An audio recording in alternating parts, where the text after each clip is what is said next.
জুলাই বিপ্লবে শহীদ পটুয়াখালীর দুমকি উপজেলার পাঙ্গাশিয়ার জসিম হাওলাদারের মেয়ে গলায় ফাঁস দিয়ে আত্মহত্যা করেছেন।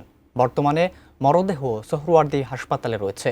সেখানে আছেন সহকর্মী ওয়ালিউল সাকিব। এ বিষয়ে বিস্তারিত জানতে সরাসরি যুক্ত হচ্ছি তার কাছে। দেখে তাকে উদ্ধার করে এখানে হাসপাতালে আনা হয়েছে। তো আসলে এখানে আনার পরে কিন্তু চিকিৎসক তাকে মৃত ঘোষণা করেছেন।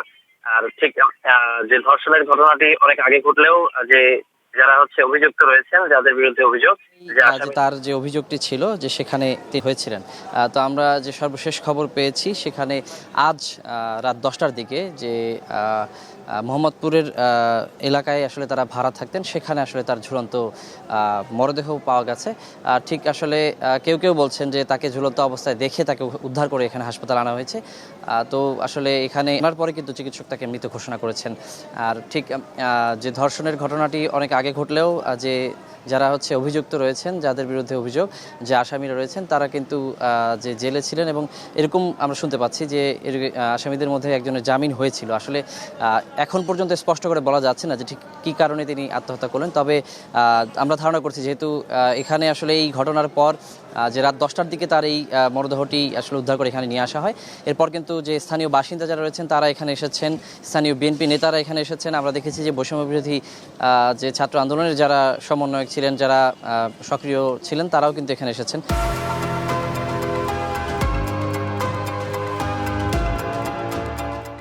বিষয়টি নিয়ে কিন্তু বেশ চাঞ্চল্য তৈরি হয়েছে। তো এখানকার যারা এসেছেন তারা কিন্তু বলছেন যে ওই আসামিদের আসলে বিচারের প্রক্রিয়া আগায়নি এবং যে জামিন হওয়ার কারণে তিনি হয়তো বা অভিমান থেকে এই যে আত্মহত্যা করে থাকতে পারেন। তবে তার স্বজনদের সঙ্গে কিংবা তার পরিবারের কারোর সঙ্গে আমাদের এখনও কথা বলার সুযোগ হয়নি। সে কারণে কিন্তু আমি স্পষ্ট করে বিষয়টি বলতে পারছি না। আমরাও ধারণা করছি হয়তো যে সেই ধর্ষণের ঘটনার কারণেই তিনি আত্মহত্যা করেছেন এবং যেহেতু আসামি জামিনে বের হয়েছেন এবং একটি তথ্য আমরা পেয়েছি, সে কারণেই হয়তো তার যে ভেতরে ক্ষোভ কিংবা ঘৃণা, সেটি থেকে হয়তো তিনি এই ঘটনা ঘটিয়েছেন বলে আমরা ধারণা করছি। আর যেমনটি বলছিলাম যে আসলে তার বাবা জসিমউদ্দিন কিন্তু জুলাই আন্দোলনে ঢাকায় শহীদ হয়েছিলেন। আর ঠিক বাবার কবর জিয়ারত করতে যেয়েই কিন্তু এই ধর্ষণের ঘটনার শিকার হয়েছিলেন তিনি।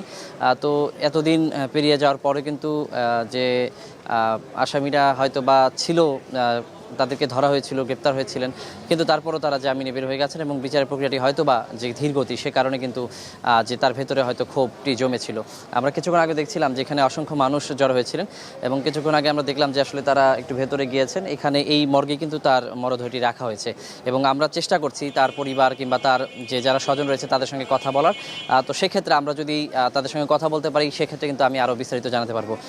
তো আবিদ, এখন পর্যন্ত এই ছিল আমার কাছে এই যে জুলাই আন্দোলনের শহীদ জসিমউদ্দিনের মেয়ে লামিয়ার যে আত্মহত্যার যে খবরটি আমরা পেয়েছি, সেই বিষয়ে সর্বশেষ খবর। আমি বিস্তারিত জানতে পারলে পরবর্তী সংবাদে নিশ্চয়ই সেটি জানাবো আপনাদেরকে।